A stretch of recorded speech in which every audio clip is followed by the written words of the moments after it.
darling, my bestie for life. How are we? Oh wow, she's feeling complimentary today. I'm doing good from you, girl. I'm good. I'm feeling myself. Oh wow, everybody, welcome to a Feeling Yourself episode of Can I Be Done with your fabulous Feeling Yourself host Marissa Bradnick and your slightly less fabulous, really not feeling herself host Lara Kirk. Here we are.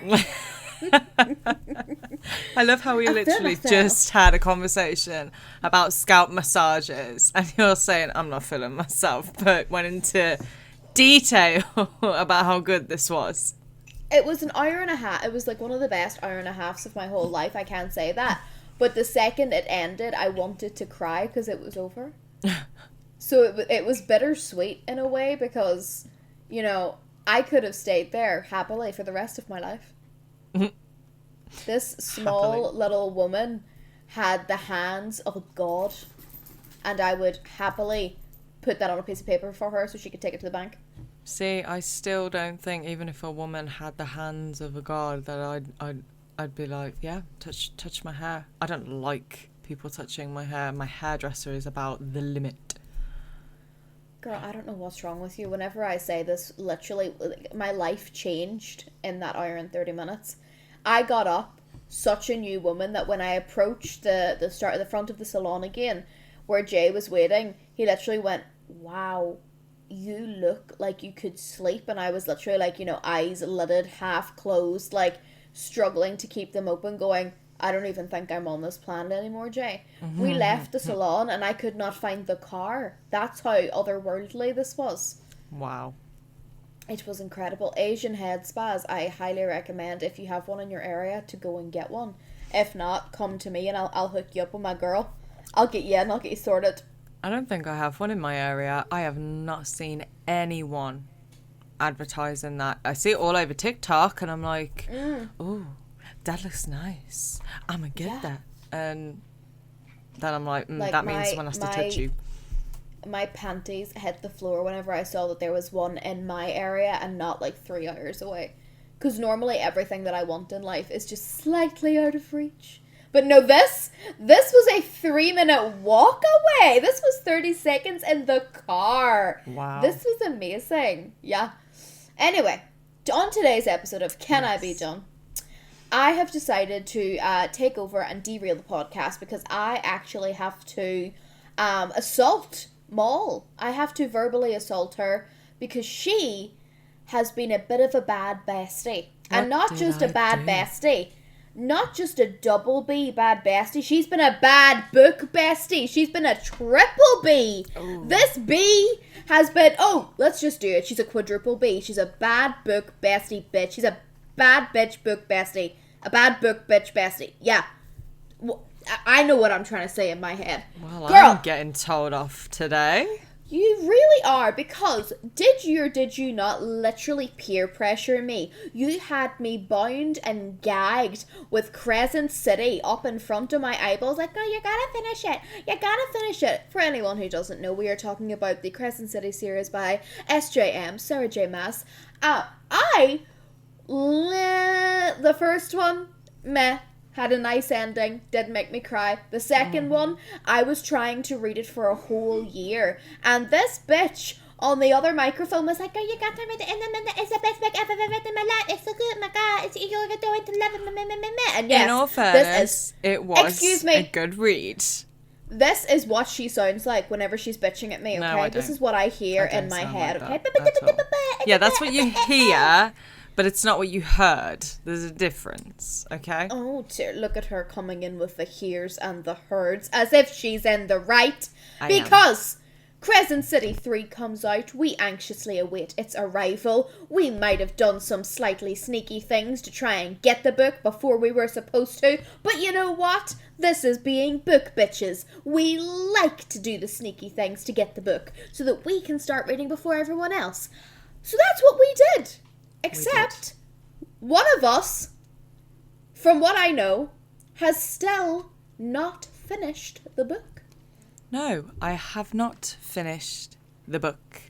Because so, I'm very you have busy. Left. Oh, I'm very busy. She's a busy bad bitch book bestie. Oh no, she's busy.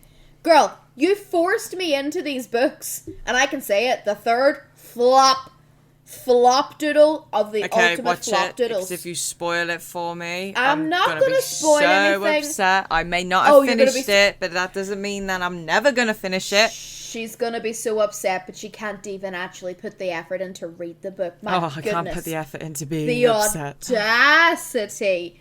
No, honestly, girl, I want to know exactly where you're up to in this book, because I have finished it. And you made me finish it. You were like, "Oh, girl, you gotta read this. You gotta read this.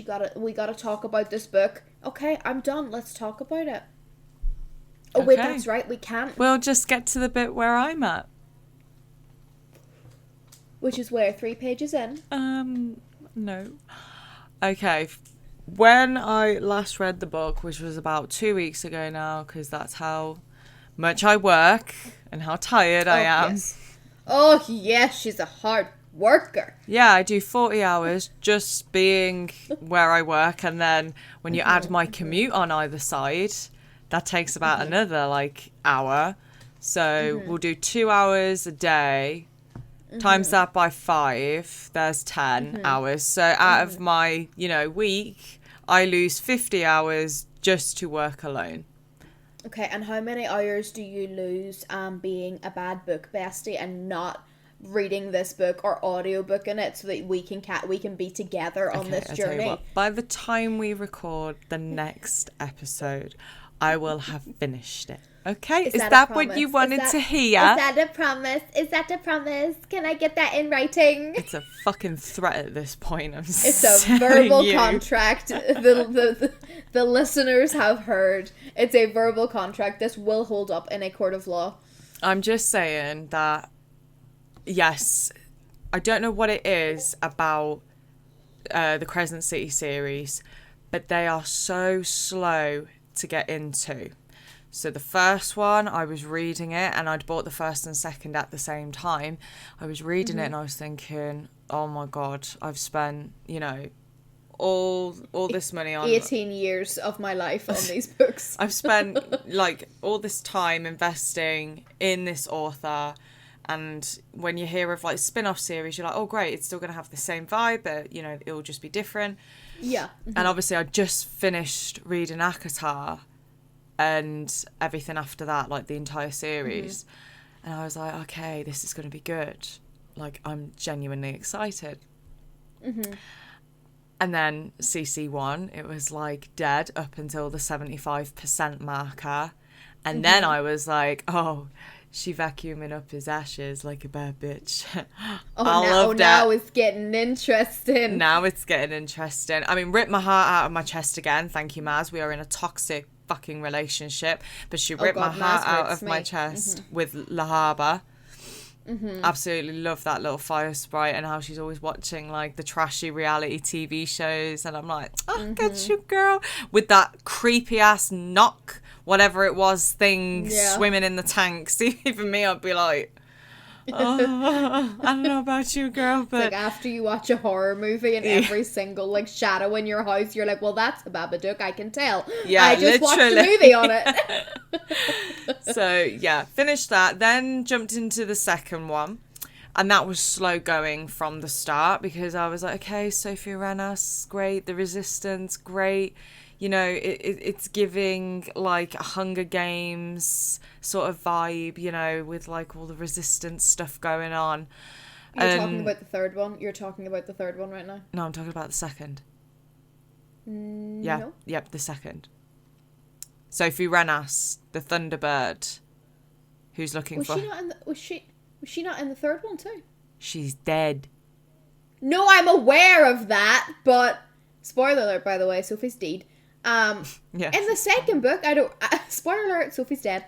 I don't remember her being brought up in the second book. This, once again, I read these books and it was literally like, oh my god, just power through, get it over with. Mol says these are good. She's the first character that you're following in that second book, because it's the scene where the Hind is chasing her and then ends up dumping her in the water or wherever. She's gone to get her brother, hasn't she? She's gone to break him out of that, like, you know, Auschwitz-style concentration camp that they're all kept in. Wow, coming in hard with the A word there, gal. Yeah, God. well, it's true, you know, an enslavement camp for kids, and they're testing on them as well. That is what happened. See, this is how I know it's been, because whenever I got back into CC2, because you were raving about how good it was, I just jumped straight back in at the middle again. I did not listen to the first part. I was like, nah, I'm lying, actually. I jumped into chapter 9, I think. It was chapter 7 or chapter 9, but CC2, once again, I'm sorry, Hunt Athalar,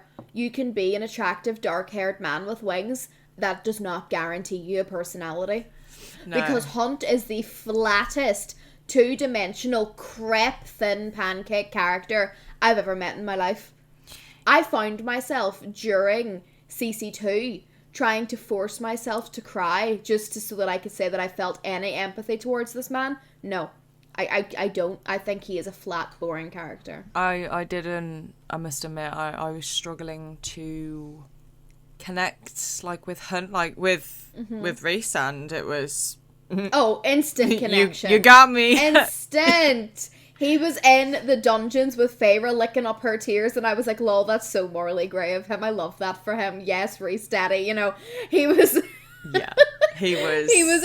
He was arriving at the wedding saying, hello, favourite darling, and I said, oh, would you look who it is? That little tinker. Hey, Pip. You know, you like, it was instantaneously with Rhys. Don't even get me started on Cassie and, like, you know, two large, like, looming shadows were at the foyer doors, and Favourite's like, who the fuck's that? And then you've got Cassie like, let us in or I'm breaking the door down, bitch. Yeah. Like, I love that vibe. Absolutely. And then you get Hunt, who's like, I'm gonna sit on the top of this building and I'm gonna look at you.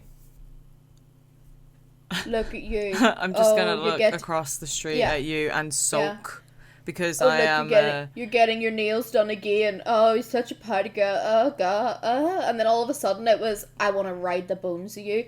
Like, no. Yeah. You're flat. You're giving flat hair. You're giving greasy, lank, lifeless hair, and I'm not here for it, Mr. Athalar.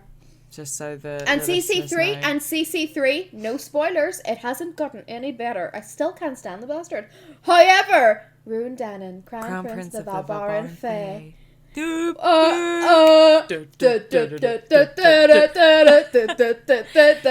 if any of you can not tell what we're doing here, it's the skit that's been going around on TikTok since like 2 years ago. If they can't tell what we're doing, then they're not on Book Talk. Yeah, well, if they can't tell what we're doing, then they have no business being here for this episode. It's like, run along, kids. This episode is for the book besties and the bad bitches only. Sorry, move along. And for anyone that is a fan of Sarah J. Maas and her works, this is the episode for you, because we're talking books, because we love books.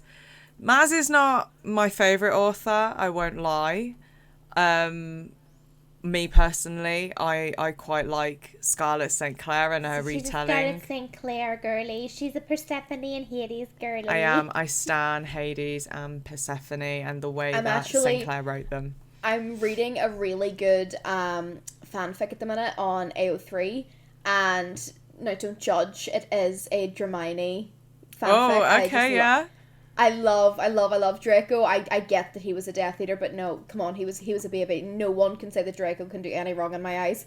And pairing him up with the biggest, baddest, brainiest bitch witch in the whole fucking Ministry of Magic, absolutely. But they were talking to this guy that they think is the Le Comte Saint-Germain. Okay? Mm-hmm. And they're basically like stealing Pandora's box from him in this fanfic. Okay. To basically, Hermione's trying to cure lycanthropy, okay? So she's been put on protection by Shacklebolt, and who is her aura in charge of protecting her? None other than Mr. Draco Malfoy! Oh my god, the flutters this man makes me feel. But anyway, basically they are in, and like the guy, I think he's like called like the Marquis or something, they're like, he's showing them around. Hermione has Polyjuice potioned into Draco, and Draco is currently using his anime guy form of a Borzoi dog. You know the Borzois? Big long noses, all the elegant coat. Oh yeah. So he's in his animagus form as that. So he's like pretending to be a dog, like running around, like knocking shit off tables. Like he snatched a guy's wand and he's stupefying, like trying to get them out so they can steal this box. But one of the artifacts that like Constantia Man had was in Hermione's Draco's, because she's transfigured into him. Yeah. One of the things that he has, he goes, "Do you like this, mon chéri?" And Hermione Draco is like, "It looks like a decayed piece of food." And she goes, "Yes, this is actually the very pomegranate that Persephone ate in whenever she was going to the underworld." And they like delve into the history there. And my first thought was, oh my god, where is my pomegranate loving Hades worshipping bestie for this part of this book? You know, first thing I was like, there's my girl, she would love this. And they like delved into like the lore around it, and they like briefly like went into that, and it was just, it was so well written. I love it. This slow burn is slow burning me though. I stayed up until 10 a.m. this morning reading this book. Jesus. I went to sleep at 10:15 this morning because of this book. Wow. Maybe I need to read it then. Maybe you should. The slow burn is slow burning. I don't mind a slow burn though. Like I feel like we're gonna get into the tropes now of what we like. Yeah. So I like the slow burn because it's a frustrating like tease. Mm-hmm. But I only like the slow burn if the reward payout at the end is worth it. If it's not worth it for Hunt me. And Bryce slow burn, I don't want it. You can keep that. Shut up. It took forever, and then all of a sudden, Hunt Athalar with his Ka-Chow Lightning McQueen teeth had to be de-escalated. He had to be like detonated in an underwater biome of grass, and they were like, "Kick everybody out," and she was like, "It's okay, you won't hurt me, hon. Like, don't worry, he's not gonna hurt you." Yeah, he's not. Of course he's not. He's sitting here smiling with lightning skittering across his... SJM, tell me what goes through your head when you are writing that line of lightning skittered across his teeth. What do you mean? Ka-chow! Big shit, you Ka-chow! No! It's giving Lightning McQueen. I'm sorry. Hunt Athalar, Lightning McQueen alias. I've never seen the two of them in the same room. Confirmed. She's making Theory a point confirmed. that you haven't seen me and Wonder Woman in the same room. We're just saying. Yeah. You know exactly. But like, this is the thing. There are some slow burns that are so good that I don't mind waiting. And then there's some slow burns, like the CC2 slow burns, that I'm like, sweet and gentle, Jesus, pick it up before I pick up a vibrator and thrust it through the phone and into your hands, SJM. Like, I feel like this woman is so frustrated herself that she just puts it into the books. Yeah, to make us frustrated then. It has to be the reason. Yeah. Like, Fourth Wing was incred. Love every second of Fourth Wing. And then we get to Iron Flame, and it's like every 2 seconds, Violet's like, "Oh look, Xaden is keeping secrets again. Oh no." It's almost as if he told me this is what he was like. And it's almost as if I knew this was his personality. I'm gonna huff and be a bitch about it and not have sex with him. And I'm sitting here going, just put his penis in your mouth! Just give me something! I do feel like if Rebecca Yarros would have concentrated the tension between Xaden and Violet around their dragons, because obviously Andana was in like her teenage years and was very grumpy. She was difficult to deal with. Naturally, like Ten and Scale would have literally been, they must have been tense as well, you know, dealing with that. And I feel like that would have been more believable than just, he's hiding secrets from me and I'm annoyed. It's like, yeah, okay, so you're going to drag this out for like 40 chapters. And then all of a sudden, at the end, where you have the big penultimate moment, and you're like, okay, I guess all's forgiven. And I'm like, what? No, it's not. Have you met any woman ever? Said what fucking woman ever in history? Genuinely. I'm sitting here still salty about the fact that every single time that he shaves, he bangs his trimmer on the side of the sink and leaves those little puby cuttings from his fucking bum fluff beard all over my sink, and then I walk in and I'm like, okay, let's see how long I have to leave this here. I will be petty. I will intentionally go from the bathroom to the kitchen to wash my hands, to leave those hairs there. And they can stay there for days. I do the same. And you're telling me with Joel's socks. Takes his socks off before he gets into bed, chucks them on the floor, and I sit there and go, I wonder how long it will be before I get that racked off that I picked them up myself. And usually it is me, and I just sit there and go. But this is the thing, is it or is it not brought up 24/7? Because I know for a fact no woman, Violet, Sorengale, you're not listening, no woman would just be like, oh, it's fine, we're about to die, so all is forgiven.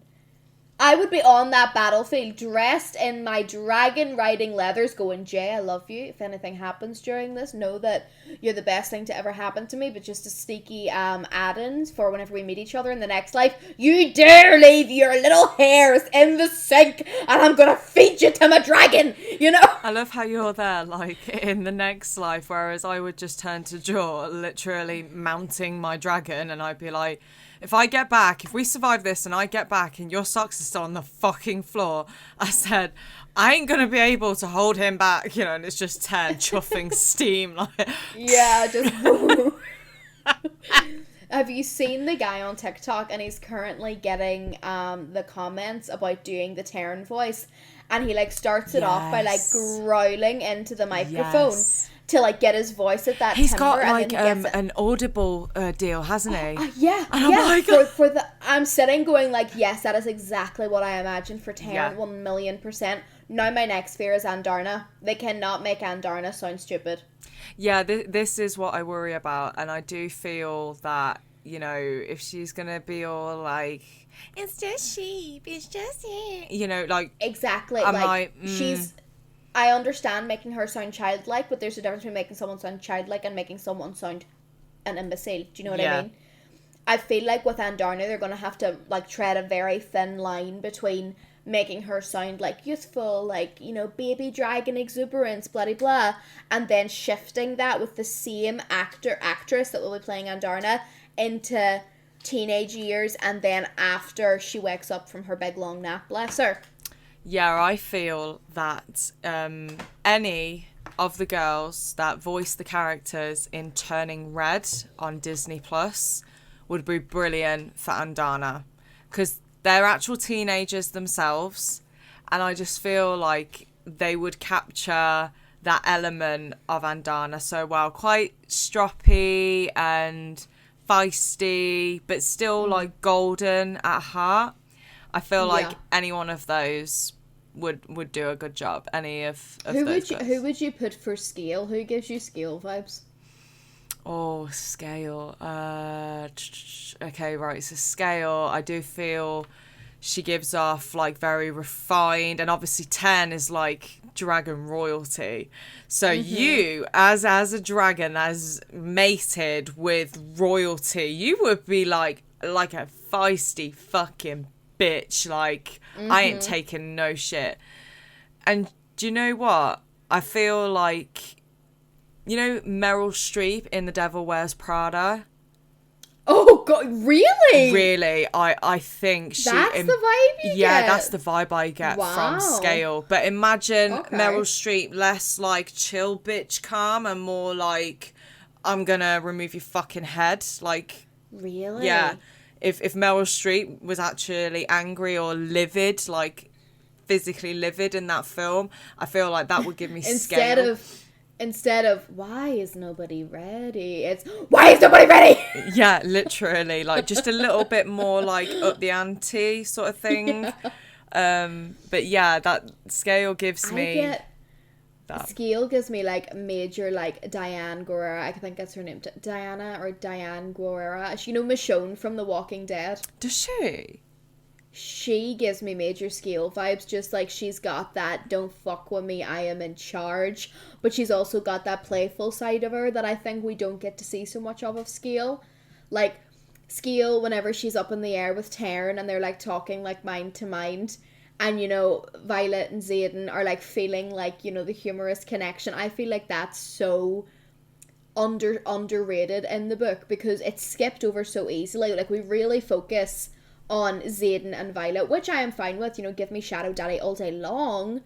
But at the same time, I think that Rebecca Yarros could really do well delving into the dragons more. Okay, now I have the question for you. Oh, the question. Who would you pick to cast as Riddoch?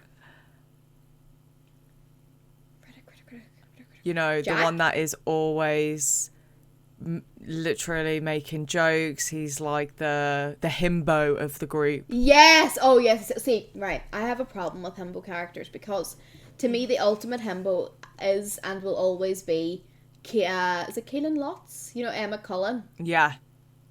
To me, he will always be the ultimate himbo He character. is brilliant. I love that from him. Love Emmett. However, he is too old to play Riddick. Yes. So then I hop back to, I forget his, I don't know the actor's name again, but the main guy in Hop, the bunny movie about Easter. He's got those beautiful straight white teeth, and he's just comedy gold once again. Too old to be playing Riddick. So if we're thinking younger for Riddick. Oh, James Marsden.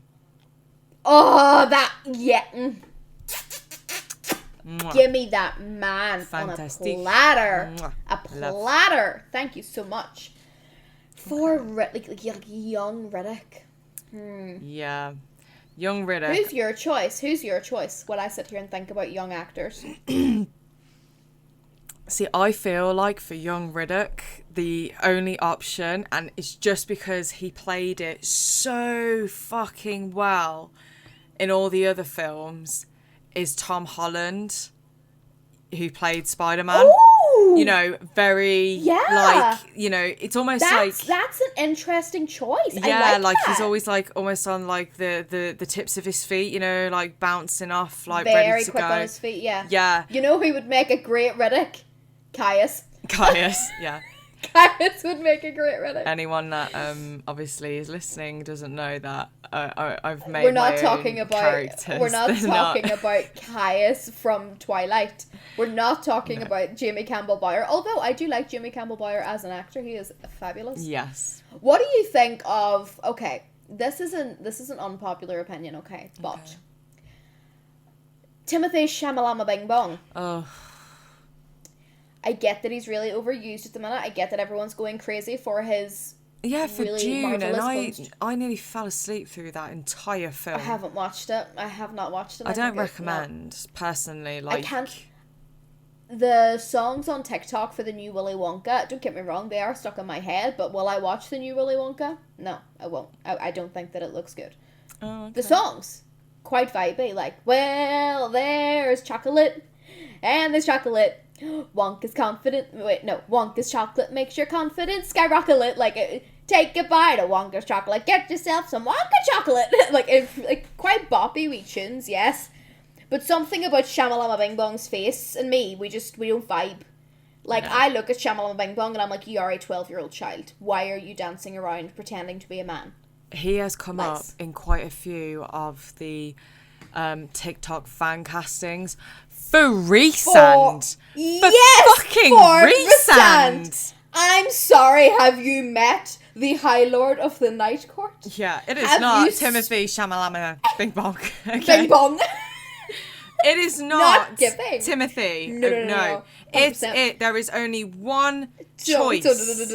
There is one choice only for Resand. And if he doesn't make it to Resand, then he may potentially go in as Cassian. But if not, there is only one, and that is Henry fucking Cavill. Okay? I disagree. He is not a Cassian at all. I disagree so wholeheartedly. I saw a fan-made photoshopped picture of Henry Cavill as Cassian, and I love it. I was But you there love for that. everything Henry Cavill created. Like, for those of you who cannot see Mol because we have not figured out how to do the videos yet, she has a cutout of him sitting behind her at the minute. I have two. I can't see I it. have two cutouts, she has, actually. She has two cutouts of Henry Cavill in her house right now as we speak.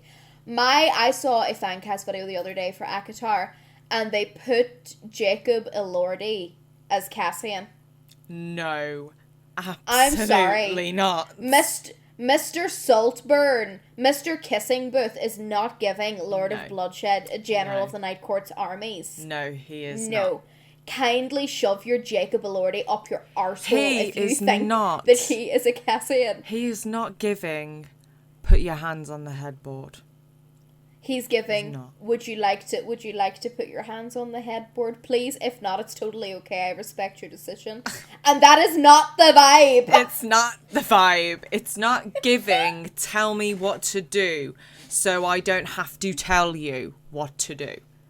It's literally like, whenever I see fan cast, like, to me, the one and only Azrael, in my opinion, will always be Matthew Daddario. I think that man is a criminally underrated. He's criminally underrated actor. Him. Yes, I liked him. He's beautiful. He gives Azrael vibes.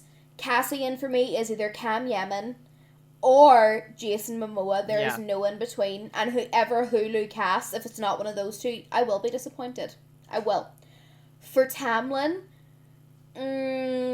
Lucian, like, you put Sam Heughan in there. You reprise his Jamie Fraser role. I think he'd be brilliant. Absolutely fucking spectacular for Lucian. I need more Sam Heughan in my life. Even Eris. Ooh, he would play. Don't. Yeah. Because then I would really be lost. I know you would, because guy, you've got this thing for Eris. And I'm like, what is wrong with you? Okay. It's not that there's anything wrong with me. It's the fact that, like, there's so many things going about, like, the book talk sphere at the minute that are, like, you know, Mol telling her side of the story, and then it cuts to, like, a picture of Eris, and it's like, fine, I'm the bad guy, and then it's like, but wait until he tells his side of the story, and I'm like, don't, because it's making me feel like there might be a redemption arc on the way for Boo. Yeah, oh my goodness, I did think that, but then I also heartbroken by Mor, heartbroken by Nesta, heartbroken by the fact his daddy don't love him, heartbroken all over the place. This poor boy. I don't think Mor broke his heart, but do you know what? She slept with Cassian. Because she didn't want to be palmed off to it. And to be fair, this is the thing, which I understand. But as a man, especially a high court male who's bred in nobility, you know, thinks he's the top of the food chain, imagine you are in his shoes and you find out that your betrothed has went and sullied herself with an Illyrian bastard just so she didn't have to sleep with you. That is a kick to the gut, to be fair. That's a diss. And, you know, I'm here for that, like... But in the same breath, it's like, you know, dude, it's not hard to not be a twat, you know? Then again, there's a lot of stuff going on right now saying that what happened to Mor, which was terrible and awful, and she absolutely did not deserve it, bless her sweet cotton socks. What happened to her, a lot of people are saying that it wasn't actually Eris, that it was someone else. No, because when she was... Are we talking about when they nailed that... Yeah, that was her family who did that. They dropped her off in that state. But then after that. Wait, what did he do after? Remind me, I haven't read ACOTAR in years. I haven't read it in ages either. I just know that there's a lot of people in there right now who are literally like, Baron came, like, basically told Eris he had like a choice, like, you know, I don't know what the full ins and outs are. But people are waiting for an Eris redemption arc. We're waiting for ACOTAR fucking whatever number we're on now. The next ACOTAR. 6, right? Yeah, well, do you count the Frost and Starlight one? Because I just see that as the Christmas special. Yeah, it's like a Hallmark movie. I loved it. Yeah, Everyone hates on it. I was so disappointed after I read that, because I thought I was getting a whole nother novel after that. To then get a Christmas break in the middle, I was like... Maz, I like that though. Girl, are you feeling okay? Like, why are we in the middle? It doesn't always have to be stress. It doesn't always have to be, I'm going to shit myself. This is terrifying. No, I want to be stressed. Why are you a sadist? No. There are some times that I be reading these books and I'm like, my heart rate is so elevated that my Apple Watch has told me to stop exercising because I am in danger. Hello, what is going on? No, that's just whenever Cassian comes into the pages and you're like, oh my god! That part where they're on the battlefield and Nesta can sense that the cauldron's about to fuck shit up and she just starts roaring Cassian's name. I had the audiobook for this, so literally the audiobook was just like all of a sudden screaming like, Cassian! like, it's so guttural. And, like, you know, Feyre's narrating, and she's like, there he was making a beeline for her. She was on the ground yelling, screaming his name, curled up, fetal position. And then it just wipes out half the Illyrian forces, and Cassian's like, oh shit, she got me out of there. When I say in that moment, I have never wanted to give Nesta all the money in my bank account more. Because Really? girl, you saved him. Girl, thank you. Thank you. From the entire fan base, thank you. Take my money. Thank you. Take the money. But no, honestly, like, this next book, I'm really hoping it is about Elaine and Azriel, because Gwen does nothing for me, I will not lie. I do like the theory that Gwen is Tamlin's half-sister. But do I think that means that she needs to have a mate in the Bat Boys? No. Do you know what I think needs to happen? And this is just me personally, okay? Mm-hmm. But Maz needs to explain what the fuck was going on with the bone carver and his weird cannibalistic sister. What the hell they are, why he looked like a weird looking young version of like Reese and Feyre, and then because everyone sees something different with the bone carver. Yeah, but why did she see that? Why? That's an interesting take on it. I've never thought of it that way. Why would she see her son? She already knew they were mates. People are theorizing that it's Nyx, but I'm like, what if it's Rune? People are theorizing that the bone carver is Rune Danon, Crown Prince of the Valbaran Fae himself. As in, like, what? The bone carver has shifted to Rune to look like Rune. Oh, I haven't even told you about this theory that I saw on TikTok. I saw a theory on TikTok that Reese's sister is actually Rune Danon's mother. Yep. And that explains why he looks so like his uncle Reese. But how would that work? The theory is that while they were in the other part of... obviously, because they had, like, you know, Gwydion, the Star Sword, and the Truth Teller, the theory is that while all that shit was happening with the Asteri jumping from world to world, they sent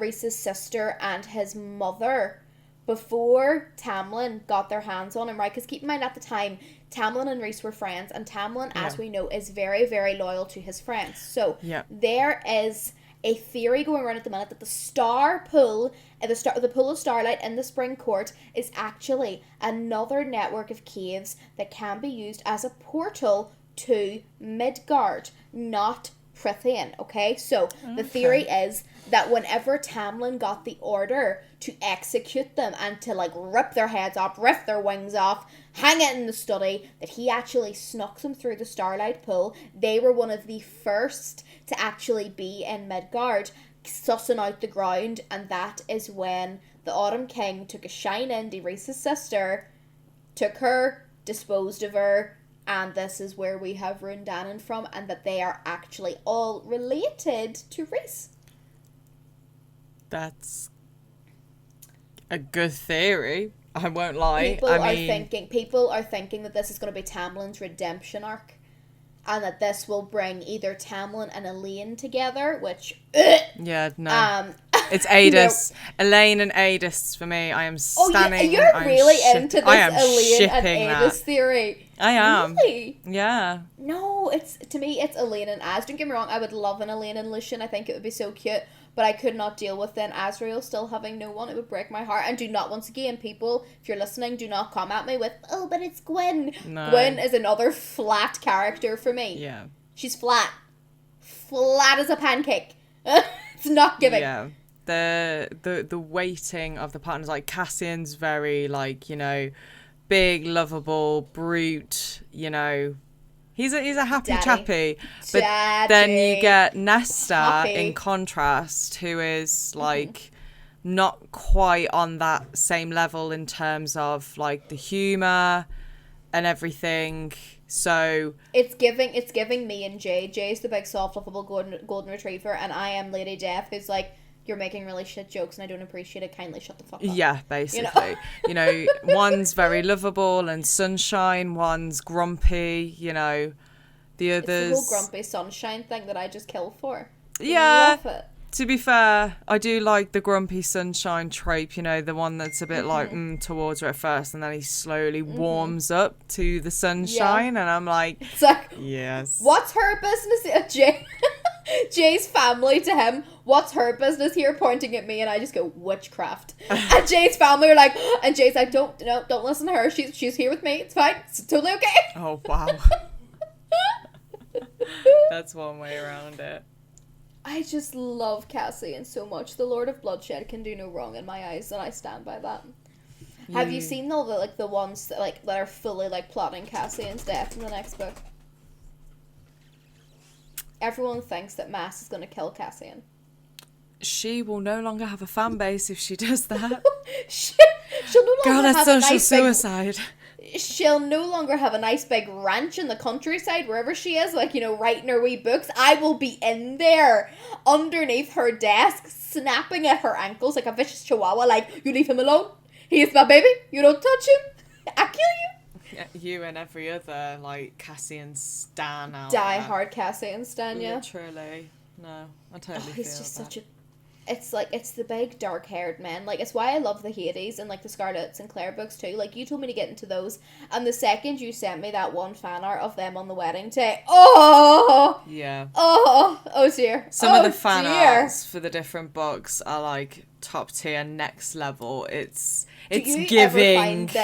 Do you ever find that looking at the fan arts makes you more interested in the book, because you can actually be like, oh wait, that's actually way hotter than what I was picturing in my head? But then in other breaths, I'm like, what I pictured was way better, but I just can't draw. Yeah. So, You tough just titties. know, honey, all you picture is Henry Cavill in different get-ups. Don't lie to yourself. Yeah, I won't lie. I did think about Henry Cavill as Lord Hades, King of the Underworld, and I was Would he be your dream cast for Hades though? I don't think so, to be fair, because I think that, Henry Cavill's not dark featured enough for me. Oh, I feel.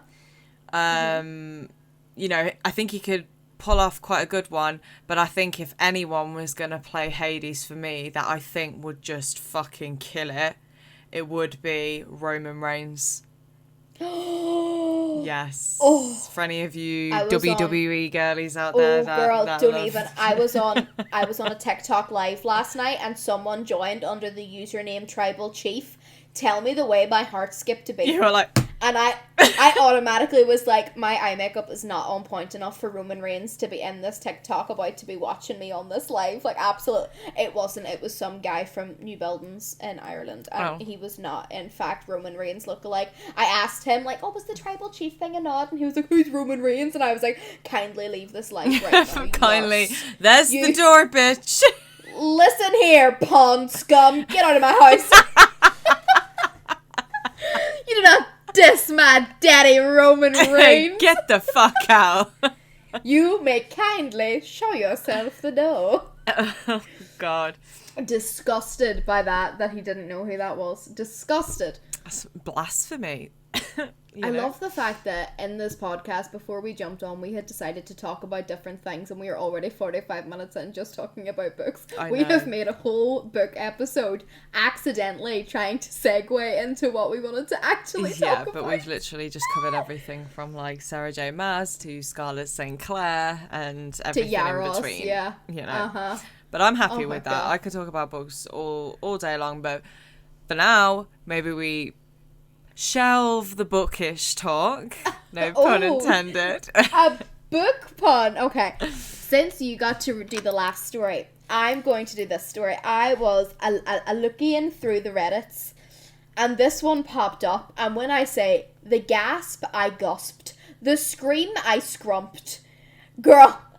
Okay, just for the listeners here that don't know, we like to pull up our favourite stories that we've seen or messes throughout the week, whether that's personal or other people's.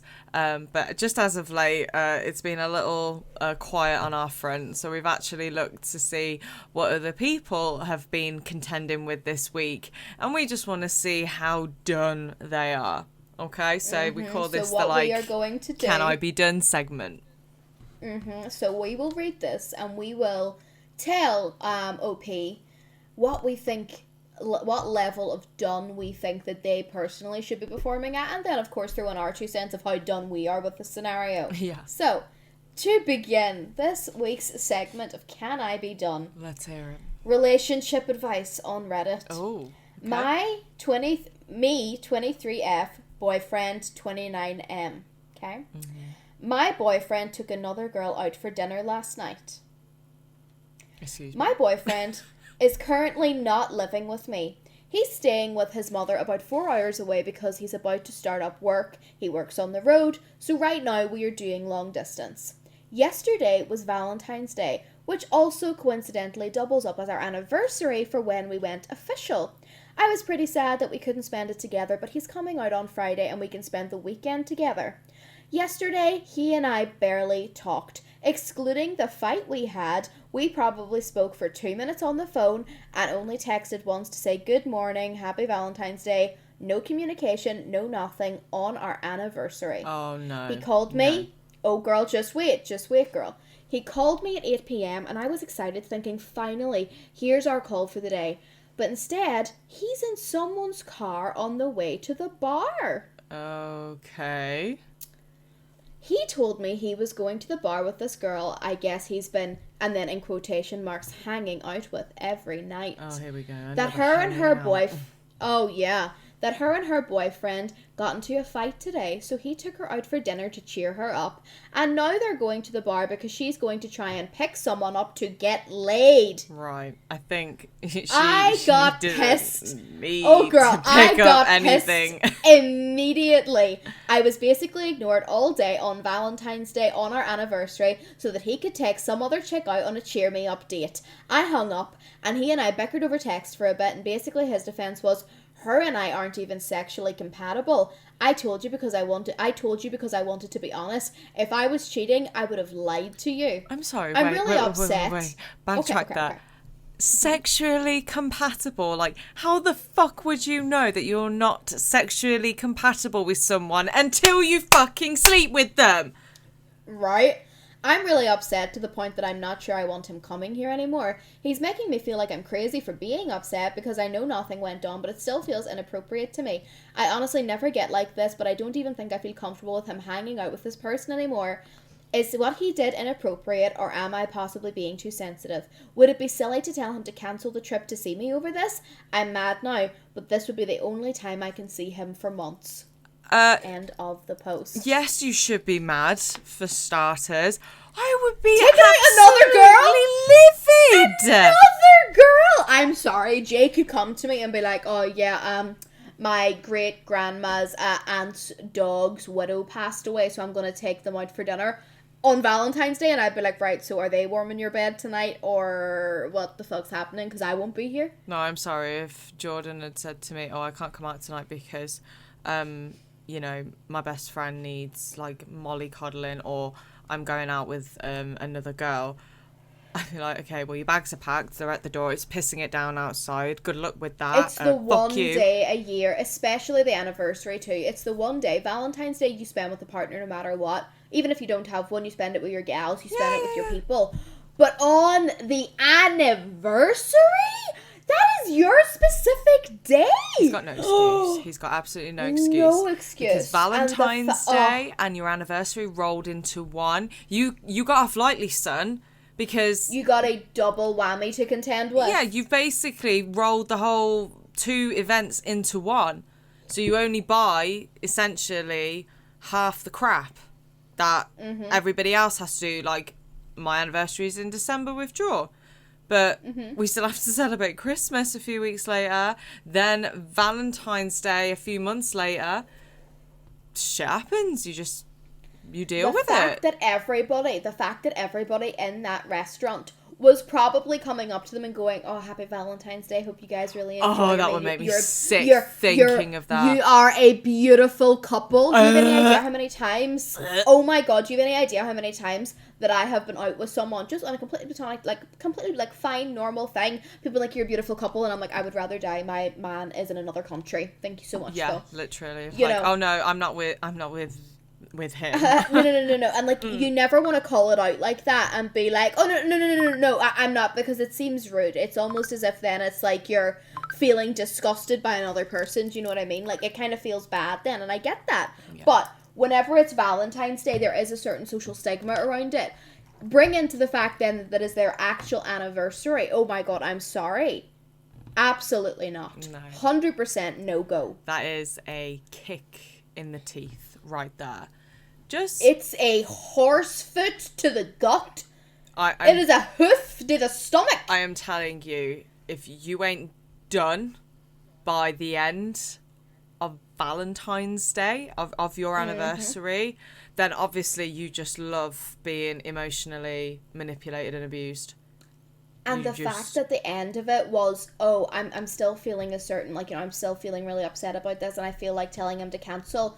Am I crazy for doing that?" Girl, no. Why is this man gaslighting you into not feeling your own emotions? I know. Like, that. Girl. It's during I'm done. the line. Mol's done. Yeah, during the line is not you being narcissistic crazy or gaslighting or yeah. No, that's you establishing a healthy boundary, because what they're doing is traumatizing you mentally, because she'll be sat there reeling around in her head. And I think this is like one of my problems that I have. I sit there and start imagining scenarios. Oh, girl, me too. Me too. What if they're in a bar and the music just starts slowing down and they just look to each other, and it's like, everyone else is slow dancing, we might as well have one. But it's that slow motion scene that you see in sickeningly sick fucking love films, where they just sort of lean towards like magnets coming together. Oh. And you just imagine the person that you love is doing that with someone else on Valentine's Day and your anniversary. No, bitch, I'm done. Absolutely not. I'm done. 100%. The fact that this man was able to turn around and be like, "You're acting crazy," no, maybe think about your own actions. You ain't seen crazy yet. Maybe think about your own actions and the fact that you are currently away from your partner in a long distance relationship, and on the one day a year where you're supposed to spend time together, not even anniversaries, but Valentine's Day, you're supposed to spend time together. On that day, you decide to go and cheer up some fucking sap whore who has gotten into a fight with her boyfriend. Why isn't her boyfriend taking her out to make up for things? Oh, because they're in a fight. So why is it your responsibility to make her feel better? That's what a gal pals are for. And then people are like, "Oh, but some people don't have female friends." I understand that. I can see why she's hanging around with other people's man. Exactly. I'm sorry if I turned around to anyone and was like, "Oh yeah, me and Jay got into a fight on Valentine's. Mols, I'm not going to speak to you. Instead, I'm going to go out with Jay's best guy friend." I'd be like, "Are you mentally ill?" Yeah, seriously, do you want your relationship to fall into pieces and die and crumble? Because the level of disrespect that was just in that one little action of, "Oh yeah, but it's fine, I'm not even sexually compatible with her." How would you know? Do you know what? How would you know? Really riles me up about this whole scenario is thinking, who asked who out?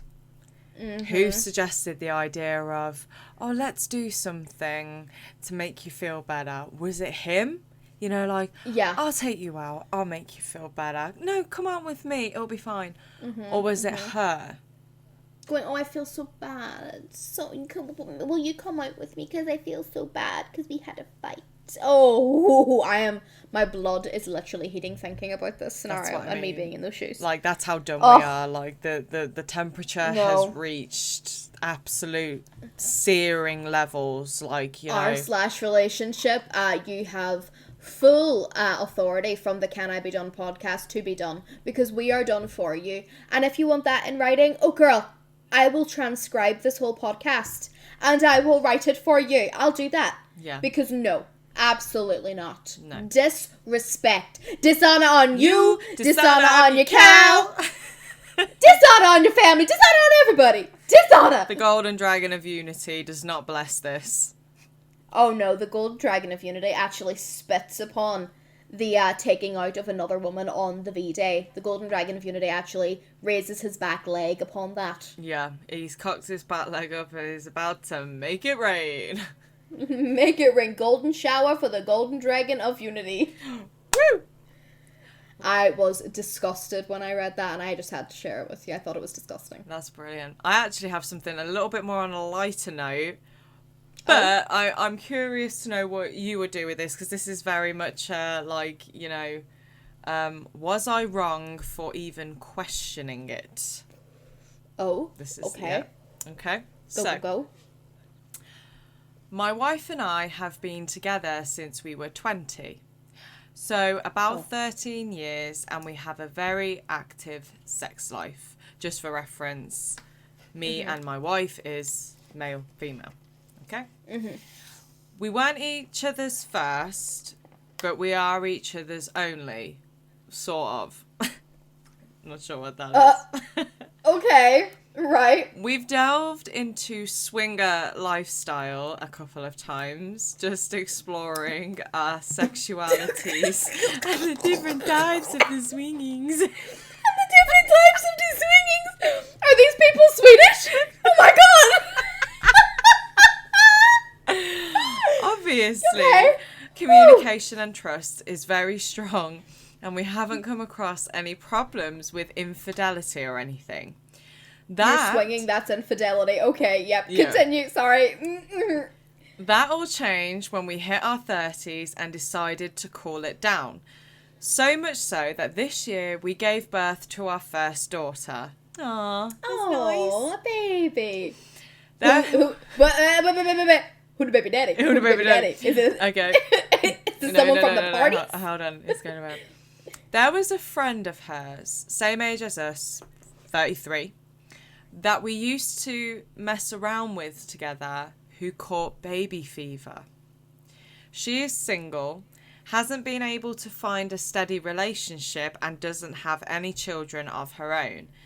She somehow talked my wife into letting me put a baby in her without talking to me about it. I woke up about 2 weeks ago in the morning to my wife walking in the bedroom with lingerie and her friend trailing right behind her. Oh my god. No. I naturally got excited for some morning fun, but then they told me the plan. I immediately felt uncomfortable. I trust this woman, but I'm kind of an overthinker sometimes, and I worry about stuff that I guess shut me down, for lack of better word. I began asking, what if there's a falling out between us, or between us and her? What if she is doing this for child support, or what if there's a jealousy issue, etc. I did voice my discomfort of the situation, but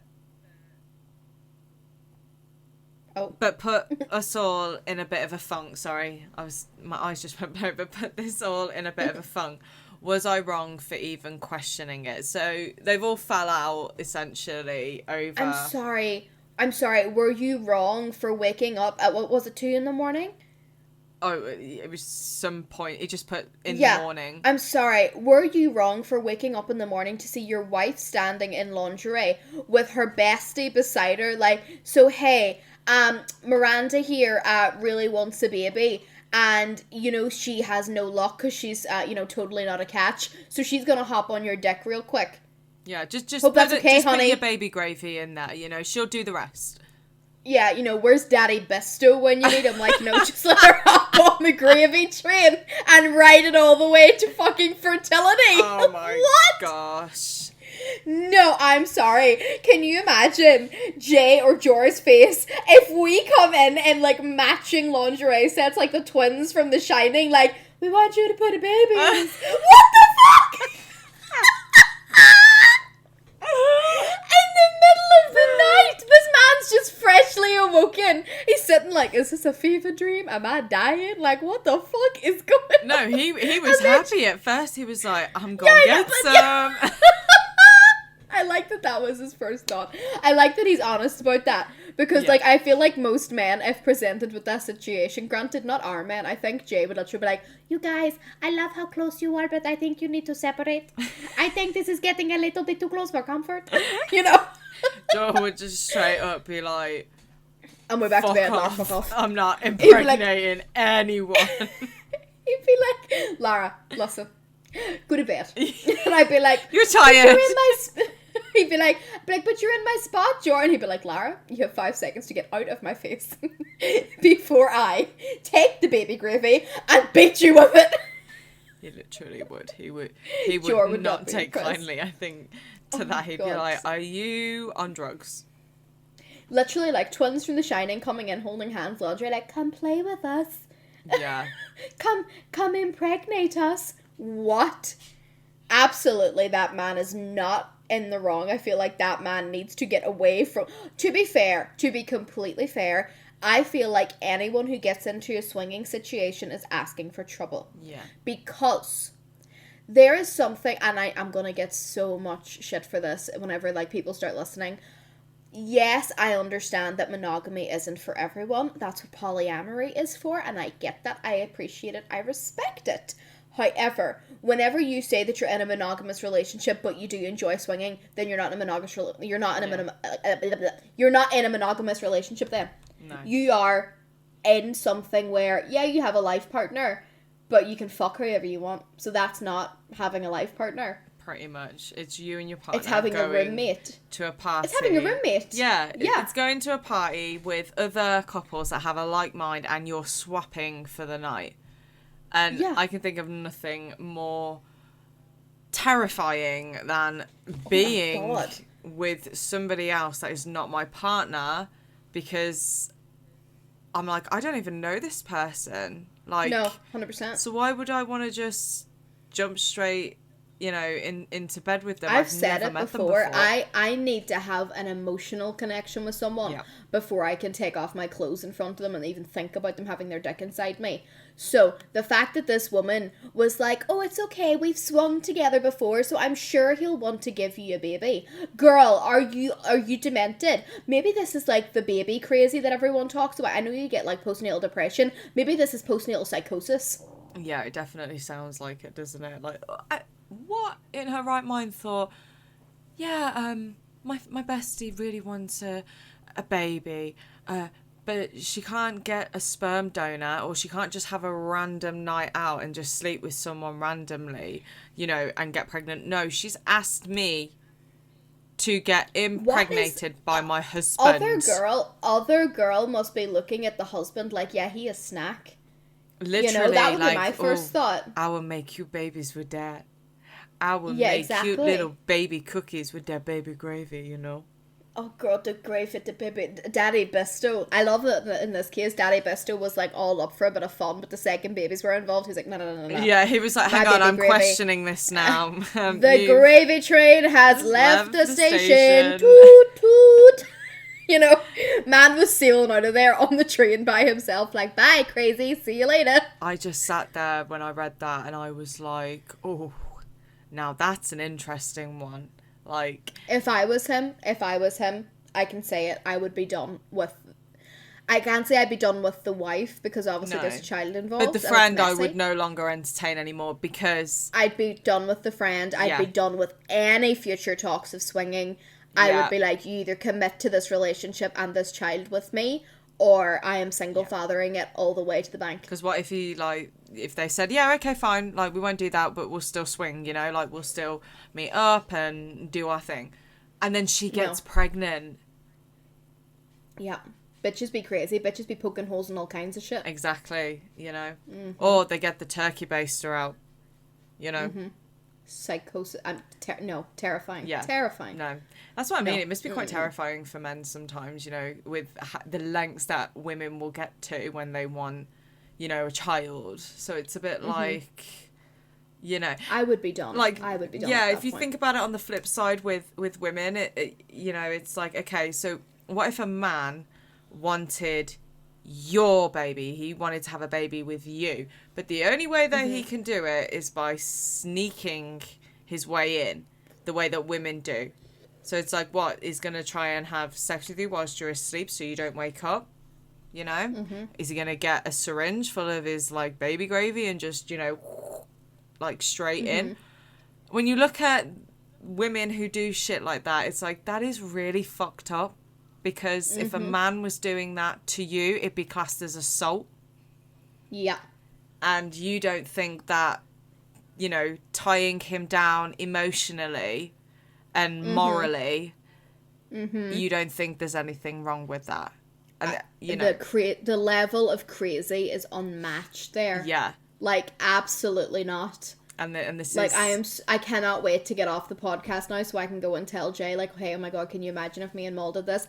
I can already picture his face, and it will literally be like a mix of shock, horror, and fear for the future. Yeah. In case we ever try and pull this shit.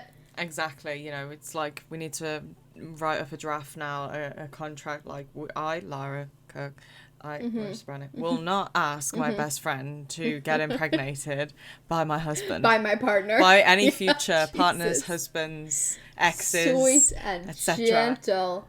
Yeah, So- OP, I'm done. I'm done for you. Obviously, Yep. stick around because you're a baby. But as for the swinging and the bestie, maybe even the wife at this point, I am done. We are That's done. no, that's fucked up beyond belief. It is beyond belief. So fucked up. So yeah, no. Well, what an interesting conclusion to Yeah. episode 3 of Episode Can I 3. Be Done? Oh We my went goodness. from Bookish to baby bish.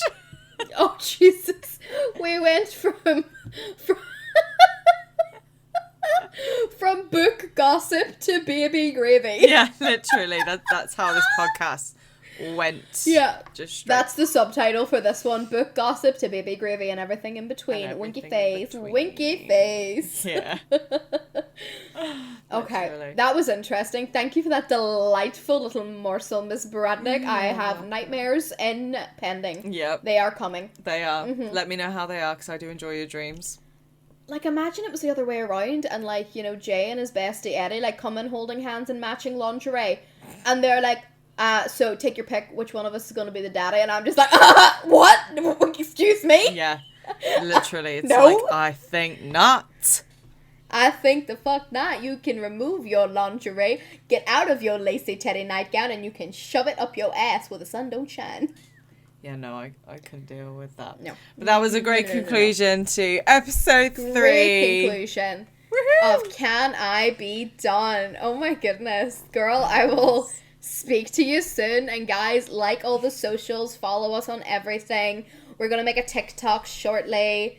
We're gonna be on all of the social medias very, very soon. Just in a couple more episodes, and we will be rolling well and truly, I'd say, because we're doing quite well so far. Yeah, we are definitely. I'm having a lot of fun with this, for sure. This is so I enjoy it fun. And, like, a lot. I'm glad we started this. these I feel like Oh, it's yeah. good Oh, yeah. conversation starters, for sure.